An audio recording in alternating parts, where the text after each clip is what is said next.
ಟ್ರಾಲ್ಬೋಟ್ union ಹಾಗೂ Karnataka person ಯೂನಿಯನ್ನ ಜಂಟಿ ಆಶ್ರಯದಲ್ಲಿ ಇಲ್ಲಿ ಬಂದಿದ್ದೀವಿ.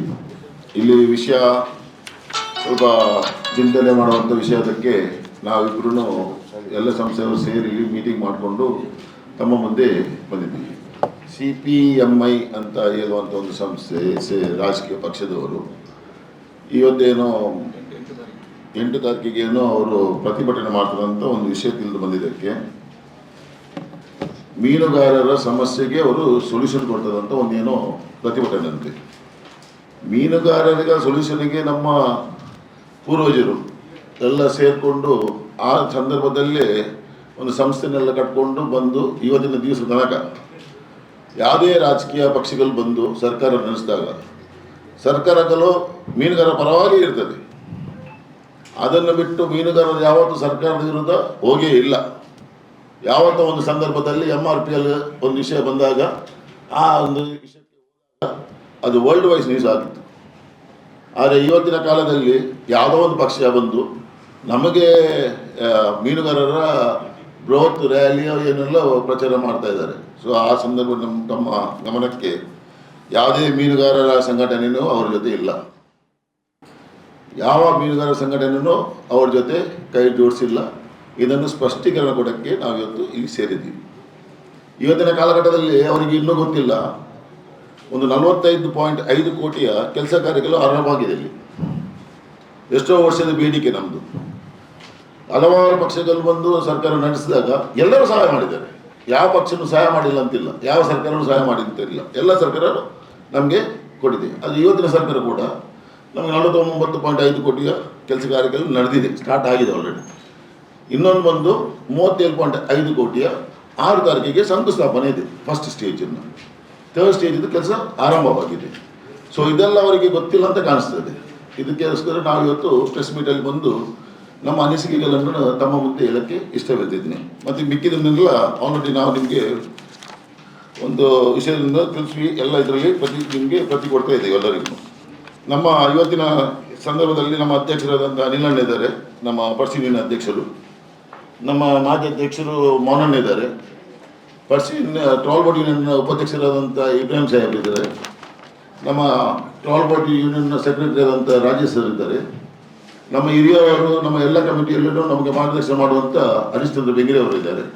ಸೊ ಇವರೆಲ್ಲ ನಾವು ಸೇರಿಕೊಂಡು ನಿಮ್ಮ ಇವತ್ತು ಪತ್ರಿಕಾಗೋಷ್ಠಿಯಲ್ಲಿ ಯಾವುದೇ ಮೀನುಗಾರರು ಯಾವುದೇ ವಿಷಯದಲ್ಲಿನೋ ಯಾವುದೇ ಪ್ರತಿಭಟನೆಗೆ ನಮ್ಮ ಸಹಕಾರ ಇಲ್ಲ, ಯಾವ ಪ್ರತಿಭಟನೆಯನ್ನು ನಾವು ಹಮ್ಮಿಕೊಳ್ತಾ ಇಲ್ಲ.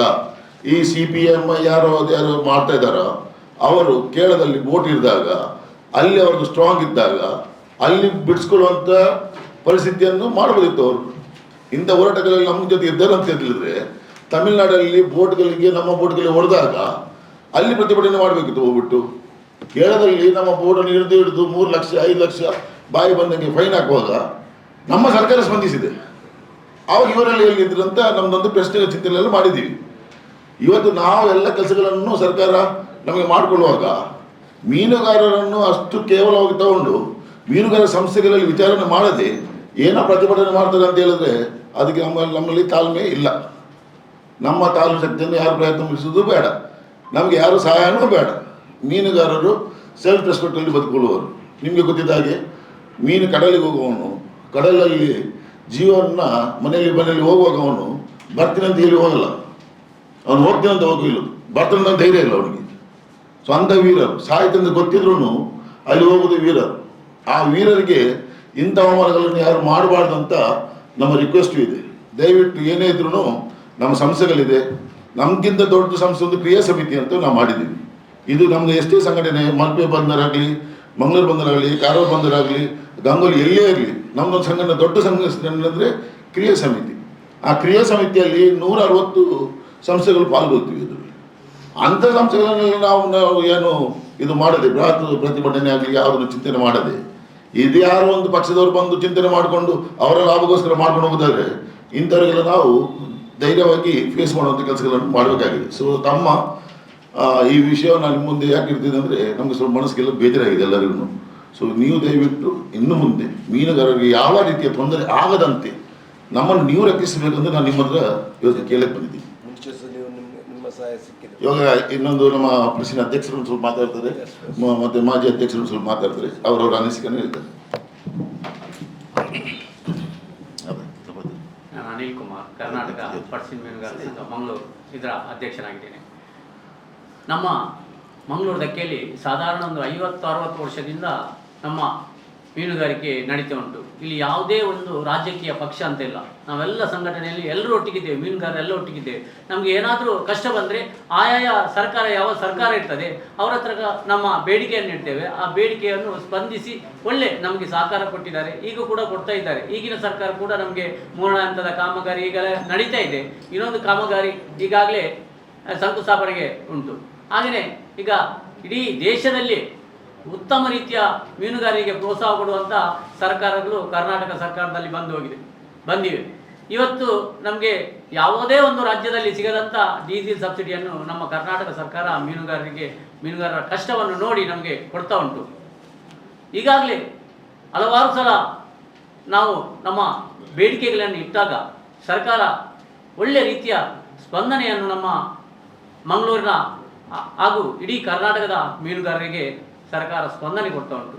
ಹಾಗಾಗಿ ಈಗ ಯಾವುದೋ ಒಂದು ರಾಜಕೀಯ ಪಕ್ಷ ಏನೋ ಅವರಿಗೆ ಕೆಲಸ ಇಲ್ಲದಕ್ಕೆ ನಮ್ಮ ಈ ಧಕ್ಕೆಗೆ ಬಂದು ನಮ್ಮ ಸಂಘಟನೆಯನ್ನು ಸ್ವಲ್ಪ ಮಿಸ್ಗೈಡ್ ಮಾಡ್ತಾ ಇದ್ದಾರೆ. ಒಂದು ಕಾಲ್ನಡಿಗೆ ಜಾಥಾ ಅಂತ ಹಮ್ಮಿಕೊಂಡಿದ್ದಾರಂತೆ, ನಮ್ಮ ವಾಟ್ಸಪ್ಪಲ್ಲಿ ಬರ್ತಾ ಉಂಟು. ಅದಕ್ಕೆ ನಮ್ಮದು ಮಂಗಳೂರು ಧಕ್ಕೆಯ ಸಂಘಟನೆಯ ಮೀನುಗಾರ ಸಂಘಟನೆ ಯಾವುದೇ ಪ್ರೋತ್ಸಾಹ ಅವರಿಗೆ ಇರುವುದಿಲ್ಲ. ಅವರಿಗೆ ಮೀನುಗಾರರ ಮೇಲೆ ಒಳ್ಳೆ ಕಾಳಜಿದ್ದರೆ ಕೇರಳದಲ್ಲಿ ಕನ್ನನೂರು, ಶೆರವತ್ತೂರು, ಕಾಂಜಂಗಾಡು, ಕಾಸರಗೋಡು, ಮಂಜೇಶ್ವರ ಇಷ್ಟು ನಮ್ಮ ಮೀನುಗಾರರು ಹೋಗಿ ಅವರ ಸಂಪ್ರದಾಯ ಹೋಗಿ ಮೀನುಗಾರಿಕೆ ಮಾಡುವಾಗ ನಮ್ಮ ಬೋಟುಗಳನ್ನು ಅವರು ಎಳೆದುಕೊಂಡು ಹೋಗಿ ಅದಕ್ಕೆ 5 ಲಕ್ಷ 10 ಲಕ್ಷ ಫೈನ್ ಹಾಕ್ತಿದ್ದಾರೆ. ಇವತ್ತು ಕೂಡ ಫೈನ್ ಹಾಕ್ತಿದ್ದಾರೆ. ಈಗ ಕೂಡ ಇವರ ಸರ್ಕಾರ ಅಲ್ಲಿರುವುದು ಕೇರಳದಲ್ಲಿ CPIM. ಅವರಿಗೆ ಅವರ ಹತ್ರ ಒಂದು ಮಾತುಕತೆ ಮಾಡಿ ನಮ್ಮ ಮೀನುಗಾರರು, ಕರ್ನಾಟಕದ ಮೀನುಗಾರರನ್ನು ಯಾವುದೇ ರೀತಿ ತೊಂದರೆ ಕೊಡದೆ, ಅವರನ್ನು ಬೋಟನ್ನು ಎಳ್ಕೊಂಡು ಹೋಗದೆ, ಅವರಿಗೆ ಯಾವ ರೀತಿಯ ಫೈನ್ ಹಾಕದೆ ಅದನ್ನೊಂದು ಅವರು ಮಾಡಿಕೊಟ್ಟರೆ ಅವರಿಗೆ ನಮ್ಮ ವಂದನೆಗಳನ್ನು ನಾವು ತಿಳಿಸ್ತೇವೆ ಅವರಿಗೆ. ಅದಾದರೂ ಒಂದು ಅವರು ಮೀನುಗಾರಿಕೆ ಮಾಡಲಿ. ಇಲ್ಲಿ ನಮ್ಮ ಬಂದರಿನಲ್ಲಿ ನಾವೆಲ್ಲ ಒಟ್ಟಿಗಿದ್ದೇವೆ, ಎಲ್ಲ ಸಮುದಾಯದವರು, ಅದರಲ್ಲಿ ಹಿಂದೂ, ಮುಸ್ಲಿಂ, ಕ್ರಿಶ್ಚಿಯನ್ ಅಂತ ಯಾವುದೇ ಭೇದ ಭಾವ ಇಲ್ಲ, ಎಲ್ಲ ನಾವು ಒಟ್ಟಿಗಿದ್ದೇವೆ. ನಮ್ಮೊಳಗೆ ಅವರು ಏನು ತಂದಿಡುವುದು ಬೇಡ. ಮೀನುಗಾರರು ಒಳ್ಳೆ ರೀತಿಯಿಂದ ಮಂಗಳೂರು ಧಕ್ಕೆಯಲ್ಲಿ ಮೀನುಗಾರಿಕೆ ನಡೆಸ್ತಾ ಇದ್ದಾರೆ. ಹಾಗೆಯೇ ನಮಗೆ ಸರ್ಕಾರ ಕೂಡ ಒಳ್ಳೆ ರೀತಿಯ ಸಹಕಾರವನ್ನು ಕೊಡ್ತಾ ಉಂಟು. ಈ ರೀತಿ ನಮಗೆ ನಮ್ಮೊಳಗೆ ಗೊಂದಲ ತರೋದು ಬೇಡ ಅಂತೇಳಿ ಇವತ್ತು ನಮ್ಮ ಒಂದು ಅಹವಾಲನ್ನು ನಿಮ್ಮ ಪತ್ರಿಕಾ ಮಾಧ್ಯಮದ ದೃಶ್ಯ ಮಾಧ್ಯಮದ ಮುಂದೆ ನಾವು ಇಟ್ಟಿದ್ದೇವೆ. ಎಲ್ಲ ನಿಮ್ಮ ಸಹಕಾರ ಕೂಡ ನಮಗೆ ಅತ್ಯಗತ್ಯ ಅಂತ ಹೇಳ್ತಾ ನನ್ನ ಮಾತನ್ನು ಮುಗಿಸ್ತೇನೆ. ವಂದನೆಗಳು. ಈಗ ನಮ್ಮ ಉಪಾಧ್ಯಕ್ಷರಾದಂಥ ಇಬ್ರಾಹಿಂ ಅವರು ಮಾತಾಡ್ತಾರೆ. ಮೀನುಗಾರ ಸಂಘದ ಉಪಾಧ್ಯಕ್ಷ ಇಬ್ರಾಹಿಂ ಬೆಂಗರ್. ಈಗಾಗಲೇ ನಮ್ಮ 2 ಅಧ್ಯಕ್ಷರುಗಳು ತಿಳಿಸಿದ ಹಾಗೆ ಹಲವಾರು ದಿನಗಳಿಂದ ಮಂಗಳೂರಿನ ವಾಟ್ಸಪ್ ಪೇಜಲ್ಲಿ CPIM ನೇತೃತ್ವದಲ್ಲಿ ಕಾಲ್ನಡಿಗೆ ಜಾಥಾ ಎಂಬ ಒಂದು ಪ್ರೋಗ್ರಾಮನ್ನು ಡಿಸೆಂಬರ್ 8ನೇ ತಾರೀಕು ಹಮ್ಮಿಕೊಂಡಿದ್ದಾರೆ. ಅದರಲ್ಲಿ ಹೈಲೈಟ್ಸ್ ಆಗಿ ಮೀನುಗಾರರಿಗೆ ಸಂಬಂಧಪಟ್ಟಂಥ ಸೌಲಭ್ಯವನ್ನು ಪಡೆಯಲು ಈ ಜಾಥಾವನ್ನು ಹಮ್ಮಿಕೊಳ್ಳಲಾಗಿದೆ ಎಂಬ ಶಿರೋನಾಮೆ ಅಡಿಯಲ್ಲಿ ಅವರು ಕಾರ್ಯಾಚರಿಸ್ತಾ ಇದ್ದಾರೆ. ಇದನ್ನು ನಾನು ಮಂಗಳೂರು ಟೋಲ್ ಬೋಟ್ ಮೀನುಗಾರರ ಸಂಘ, ಕರ್ನಾಟಕ ಪರ್ಸಿನ್ ಮೀನುಗಾರರ ಸಂಘ ಹಾಗೂ ನಮ್ಮ ಮೀನುಗಾರಿಕೆ ಬಂದರಲ್ಲಿರುವಂಥ ಎಲ್ಲ ಸಂಘ ಸಂಸ್ಥೆಗಳ ಪರವಾಗಿ ಇದನ್ನು ನಾನು ಖಂಡಿಸ್ತಾ ಇದ್ದೇನೆ. ಯಾಕೆಂದರೆ ಮೀನುಗಾರರಾದಂತಹ ಸಂಘ ಸಂಸ್ಥೆಗಳು ಪರಿಹಾರವನ್ನು ಕಂಡು ಹುಡುಕಲಿಕ್ಕೆ ಇದೆ. ಆ ಸಂಘ ಸಂಸ್ಥೆಗಳ ನೇತೃತ್ವದಲ್ಲಿ ನಾವು ಮಾನ್ಯ ಕರ್ನಾಟಕ ರಾಜ್ಯ ಸರ್ಕಾರದಿಂದ ಎಲ್ಲ ಸವಲತ್ತುಗಳನ್ನು, ಎಲ್ಲ ಬೇಡಿಕೆಗಳನ್ನು ನಾವು ಈಡೇರಿಸಿಕೊಂಡಿದ್ದೇವೆ. ಈಗಾಗಲೇ 15 ವರ್ಷಗಳಿಂದ ನೆನೆಗುದಿಗೆ ಬಿದ್ದಿರುವಂತಹ ಮಂಗಳೂರು ಬಂದರಿನ 3rd ಸ್ಟೇಜ್ ಇದು ಇತ್ತೀಚೆಗೆ 49.5 ಕೋಟಿ ರೂಪಾಯಿಯ ವೆಚ್ಚದಲ್ಲಿ ಕಾಮಗಾರಿಯು ಸ್ಟಾರ್ಟ್ ಆಗಿ ಅಕ್ಷರಶಃ ಒಂದು 20% ಕಾಮಗಾರಿ ಆಗಿದೆ. ಮುಂದಿನ 2 ವರ್ಷಗಳಿಂದ ಆ ಕಾಮಗಾರಿ ಪೂರ್ಣಗೊಳಿಸುವಂತಹ ಯೋಜನೆಯನ್ನು ಸರ್ಕಾರ ಹಮ್ಮಿಕೊಂಡಿದೆ. ತದನಂತರ ಮಂಗಳೂರು ಮೀನುಗಾರಿಕೆ ಬಂದರಿನ ಓಲ್ಡ್ ವಾರ್ಫ್, ಮೊದಲು ನಾವು ಮೀನುಗಾರಿಕೆ ಜಟ್ಟಿಯನ್ನು ಉಪಯೋಗಿಸಿದ್ದೆವೋ ಅದು ಶಿಥಿಲಾವಸ್ಥೆಗೆ ಬಿದ್ದು, ಇದರ ಬಗ್ಗೆ ನಾವು ಸರ್ಕಾರದ ಗಮನ ಸೆಳೆದಾಗ ಕೇಂದ್ರ ಮತ್ತು ರಾಜ್ಯ ಸರ್ಕಾರದ ಅನುಪಾತದಲ್ಲಿ 37 ಕೋಟಿ ರೂಪಾಯಿಗೆ ಟೆಂಡರ್ ಪ್ರಕ್ರಿಯೆ ಚಾಲನೆ ಆಗಿದೆ. ಈಗಾಗಲೇ 6 ತಾರೀಕಿಗೆ ಅದು ಮಾನ್ಯ ಕರ್ನಾಟಕ ರಾಜ್ಯ ಸರ್ಕಾರದ ಪ್ರತಿನಿಧಿಗಳು, ಕೇಂದ್ರ ಸರ್ಕಾರದ ಪ್ರತಿನಿಧಿಗಳ ನೇತೃತ್ವದಲ್ಲಿ ಶಂಕುಸ್ಥಾಪನೆಯಾಗಲಿದೆ. ಈಗಾಗಲೇ ಕರ್ನಾಟಕ ರಾಜ್ಯ ಸರ್ಕಾರ ಮೊದಲಿನಿಂದಲೂ ಮೀನುಗಾರರ ಯಾವುದೇ ಬೇಡಿಕೆ ಇದ್ದರೂ ಅದು ಸಲೀಸಾಗಿ ಸುಗಮವಾಗಿ ನಮಗೆ ತಲುಪುವಾಗಿ ಮಾಡಿದೆ. ಯಾವುದೇ ಸರ್ಕಾರಗಳು ಆಡಳಿತ ಬಂದಾಗಲೂ ಮೀನುಗಾರ ಬೇಡಿಕೆಗಳನ್ನು ಈಡೇರಿಸಿ ಬಂದಿದೆ. ಇದರಲ್ಲಿ ಎರಡು ಮಾತಿಲ್ಲ. ನಮ್ಮಲ್ಲಿ ರಾಜಕೀಯ ಪಕ್ಷದವರು ಹಲವಾರು ಜನ ಇದ್ದರೂ ನಾವು ರಾಜಕೀಯವನ್ನಲ್ಲಿ ನಮ್ಮ ಮೀನುಗಾರಿಕೆ ಬಂದರಿನಲ್ಲಿ ಪ್ರದರ್ಶಿಸುವುದಿಲ್ಲ. ನಮಗೆ ಸರ್ಕಾರ ಕೊಟ್ಟಂಥ ಸವಲತ್ತು ಒಳ್ಳೆಯ ರೀತಿಯಲ್ಲಿ ನಮಗೆ ಸೌಲಭ್ಯಗಳು ಸಿಗ್ತಾ ಇದೆ. ಈಗಾಗಲೇ ಹಲವಾರು ವರ್ಷಗಳಿಂದ ಮಾನ್ಯ ಹೆಗ್ಡೆಯವರ ಸರ್ಕಾರ ಇರುವಾಗ ನಮಗೆ ಚಲಾವಣೆ ಕೊಟ್ಟಂಥ ಡೀಸೆಲ್, ಕರರಹಿತ ಡೀಸೆಲ್ನ ಪ್ರಮಾಣವು ಈಗಾಗಲೇ ನಮಗೆ ಲೀಟರ್ಗೆ 12-13 ರೂಪಾಯಿ ಕರರಹಿತ ಡೀಸೆಲನ್ನು ನಮಗೆ ಸರ್ಕಾರ ನೀಡ್ತಾ ಇದೆ. ಇದಕ್ಕೆ ನಾವು ಸರ್ಕಾರಕ್ಕೆ ಚಿರಋಣಿಯಾಗಿದ್ದೇವೆ. ಈ ಸವಲತ್ತು ದೇಶದ ಯಾವುದೇ ರಾಜ್ಯದಲ್ಲಿ ಇಲ್ಲ. ಇದು ಕರ್ನಾಟಕದಲ್ಲಿ ಪ್ರಪ್ರಥಮವಾಗಿ ಈ ಕರರಹಿತ ಡೀಸೆಲನ್ನು ಮೀನುಗಾರರಿಗೆ ಕೊಡುವಂಥದ್ದು ಇದ್ದರೆ ಅದು ಕರ್ನಾಟಕ ರಾಜ್ಯ ಅಂತೇಳಿ ನಾವು ಈ ಸಂದರ್ಭದಲ್ಲಿ ಹೇಳಲು ಬಯಸ್ತೇವೆ. CPM ಪಕ್ಷದವರು ಈಗಾಗಲೇ ಹಮ್ಮಿಕೊಂಡಿರುವಂಥ ಈ ಕಾಲ್ನಡಿಗೆ ಜಾಥಾಗೆ ನಮ್ಮ ಯಾವುದೇ ಸಂಘಟನೆ ಬೆಂಬಲವಿಲ್ಲ. ಇದು ಯಾರ ಹೊರಗಿನವರು ಮೂಗು ತೂರಿಸಿ ತಮ್ಮ ಬೇಳೆ ಬೇಯಿಸಿಕೊಳ್ಳುವಕ್ಕಾಗಿ ನಡೆಸಿದಂಥ ಪಿತೂರಿ ಅಂತ ಹೇಳಿ ಈ ಸಂದರ್ಭದಲ್ಲಿ ನಾನು ಹೇಳ ಬಯಸ್ತೇನೆ. ರಾಜೇಶ್ ಮತ್ತೆ ನಮ್ಮ ಸೆಕ್ರೆಟರಿ ಟೋಲ್ಬೋರ್ಡ್ ಸೆಕ್ರೆಟರಿ ಅವರು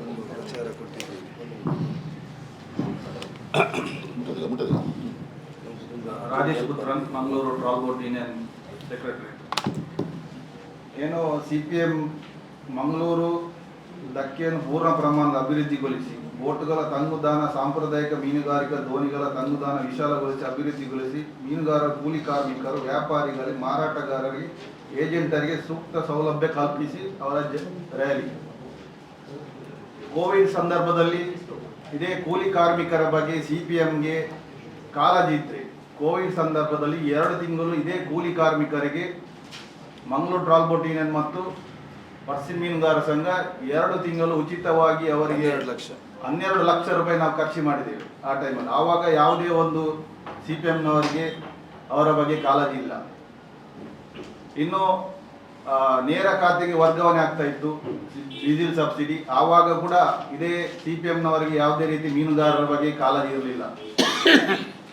ಆ 2 ತಿಂಗಳು 3 ತಿಂಗಳು ಬಾಕಿ ಆದಂಥ ಏನು ದುಡ್ಡಿದೆ ಅದನ್ನು ನಮ್ಮ ಖಾತೆಗೆ ವರ್ಗಾವಣೆ ಮಾಡಲಿಕ್ಕೆ ಇದೇ ನಮ್ಮ ಸಂಘಟನೆ ಕ್ರಿಯಾ ಸಮಿತಿ ಜೊತೆ ಸೇರಿ ಅದನ್ನು ತರುವಂಥ ಪ್ರಯತ್ನ ನಾವು ಆವಾಗ ಯಾವುದೇ ರೀತಿಯ ಕಾಳಜಿ CPM ಪಕ್ಷಕ್ಕೆ ಇರಲಿಲ್ಲ. ಮೀನುಗಾರರ ಬಗ್ಗೆ, ಕೂಲಿ ಕಾರ್ಮಿಕರ ಬಗ್ಗೆ ಕೂಡ ಅವರಿಗೆ ಯಾವುದೇ ರೀತಿಯಂತ ಆವಾಗ ಇರಲಿಲ್ಲ. ಈಗ ನಮ್ಮ ಸಂಘಟನೆಯ ಮಧ್ಯೆ ಗೊಂದಲ ಉಂಟು ಮಾಡೋದಕ್ಕೋಸ್ಕರ ಇವರು ರಾಜಕೀಯ ಪಕ್ಷವಾಗಿ ನಮ್ಮನ್ನು ತುಳಿಯುವಂಥ ಪ್ರಯತ್ನ ಮಾಡ್ತಾ ಇದ್ದಾರೆ. ಅದಕ್ಕೋಸ್ಕರ ನಾವು ಇವತ್ತು ಪತ್ರಿಕಾಗೋಷ್ಠಿಯನ್ನು ಕರೆದದ್ದು. ನಮ್ಮ 2 ಯೂನಿಯನ್ ಕೂಡ ಮೀನುಗಾರರ ಜೊತೆ, ಕೂಲಿ ಕಾರ್ಮಿಕರ ಜೊತೆ ನಿರಂತರವಾಗಿ ನಾವು ಅವರಿಗೆ ಉತ್ತಮ ರೀತಿಯ ಸೌಲಭ್ಯಗಳನ್ನು ಕಲ್ಪಿಸಿದೆ. ಯಾಕೆಂದರೆ ನಾವು 2 ತಿಂಗಳಿಗೆ 1 ತಿಂಗಳೊಮ್ಮೆ ಉಚಿತ ಆರೋಗ್ಯ ತಪಾಸಣೆ ಕೂಡ ಕೂಲಿ ಕಾರ್ಮಿಕರಿಗೆ ಮಾಡ್ತಾ ಇದ್ದೇವೆ.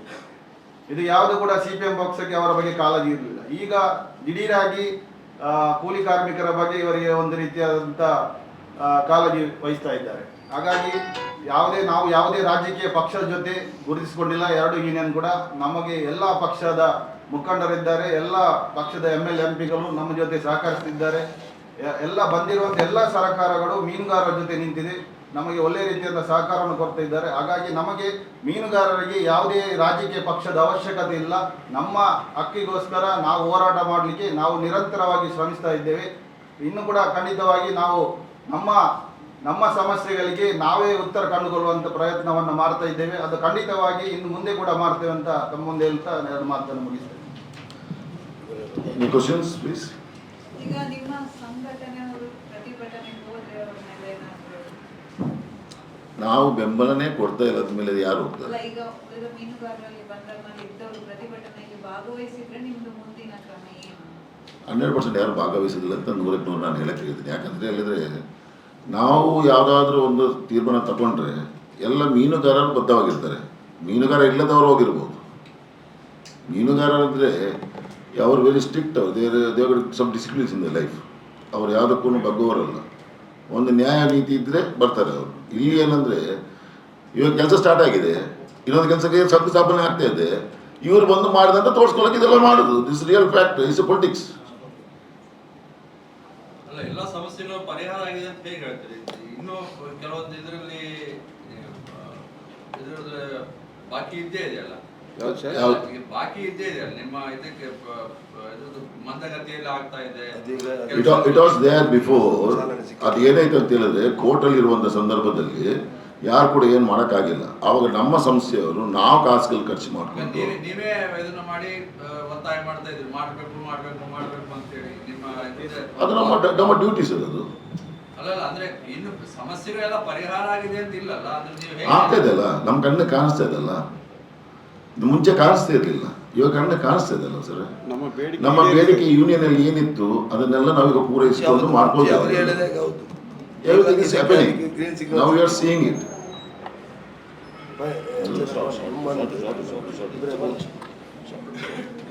ಇದು 2010ನೇ ಇಸವಿಯಲ್ಲಿ 3ನೇ ಹಂತದ ಕಾಮಗಾರಿ ಶಂಕುಸ್ಥಾಪನೆಯಾಗಿ ಅದು 2 ವರ್ಷದಲ್ಲಿ ಪೂರ್ಣ 75% ಕಾಮಗಾರಿ ಮುಗಿದಿತ್ತು.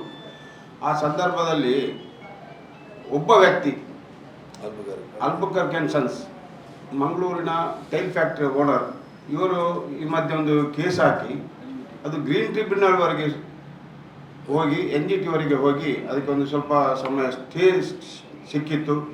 ಆವಾಗ ಈ ಪ್ರಾಜೆಕ್ಟಿನ ಹಣ SR ರೇಟ್ ಜಾಸ್ತಿ ಆಗಿ ಪ್ರಾಜೆಕ್ಟಿಗೆ ಸ್ವಲ್ಪ ತೊಂದರೆ ಆಯಿತು. ಆವಾಗ ಎಲ್ಲ ಮೆಟೀರಿಯಲ್ಗೆ ರೇಟ್ ಜಾಸ್ತಿ ಆಗಿ ಆ ಬೇಸಿಕಲ್ಲಿ ಅವರಿಗೆ ಕಾಂಟ್ರಾಕ್ಟ್ದಾರರಿಗೆ ಕೆಲಸ ಮಾಡಲಿಕ್ಕೆ ಆಗಲಿಲ್ಲ. ಅದು 59 ಕೋಟಿ ರೂಪಾಯಿಯಿಂದ 99 ಕೋಟಿ ರೂಪಾಯಿಗೆ ಎಕ್ಸ್ಟೆನ್ಷನ್ ಆಯಿತು.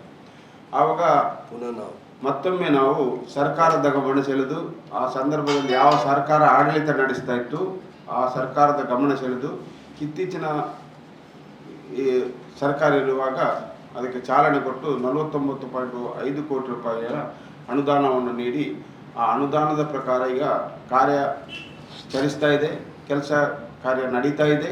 ಅದರಲ್ಲಿ 2 ಮಾತಿಲ್ಲ. ಮತ್ತೊಂದು ನಮ್ಮದು ಬೇಡಿಕೆ ಸರ್ಕಾರದ ಮುಂದೆ ಇದೆ, ಅದನ್ನು ಸಹ ಸರ್ಕಾರ ನೆರವೇರಿಸ್ತಾ ಇದ್ದಾರೆ. ಅಲ್ವೇ ಮತ್ತು ಮಂಗಳೂರು ನದಿಯ ಹೂಳೆತ್ತುವ ಕಾಮಗಾರಿ, ಅದಕ್ಕೆ ಸಹ ಕೂಡ 29 ಕೋಟಿ ರೂಪಾಯಿ 29 ಕೋಟಿ ರೂಪಾಯಿ ಅನುದಾನದಲ್ಲಿ ಕೇಂದ್ರ ಸರ್ಕಾರ ಮತ್ತು ರಾಜ್ಯ ಸರ್ಕಾರದ ವತಿಯಿಂದ ಡ್ರೆಡ್ಜಿಂಗ್ ಕಾರ್ಯಕ್ರಮ ಸಹ ಈಗ ನಡೀತಾ ಇದೆ, ಪ್ರಕ್ರಿಯೆ ನಡೀತಾ ಇದೆ. ಅದರಲ್ಲಿ ಸರ್ಕಾರದ ಮುಂದೆ ನಮ್ಮೊಂದು ಡಿಮ್ಯಾಂಡ್ ಇತ್ತು, ಕಟ್ಟಿಂಗ್ ಡ್ರೆಜರ್ ಉಪಯೋಗಿಸಿ ಹೂಳೆತ್ತಬೇಕಂತೆ. ಈಗಾಗಲೇ ಸರ್ಕಾರ ಡಯಾಫ್ರಮಲ್ ಬದಿಯಲ್ಲಿ ಗ್ರ್ಯಾಬ್ ಡ್ರೆಡ್ಜಿಂಗಲ್ಲಿ ಹೂಳೆತ್ತುವ ಕಾರ್ಯಕ್ರಮ ಚಲಾವಣೆಗೆ ಕೊಟ್ಟಿದೆ, ಅದು ನಡೀತಾ ಇದೆ. ಮುಂದಿನ ಹಂತದಲ್ಲಿ ಮುಂದಿನ 1 ವರ್ಷದ ಒಳಗೆ ಆ ಕಾರ್ಯಕ್ರಮ ಸಹ ಮುಗೀತದೆ ಅಂತೇಳಿ ನಮಗೆ ಭರವಸೆ ಇದೆ.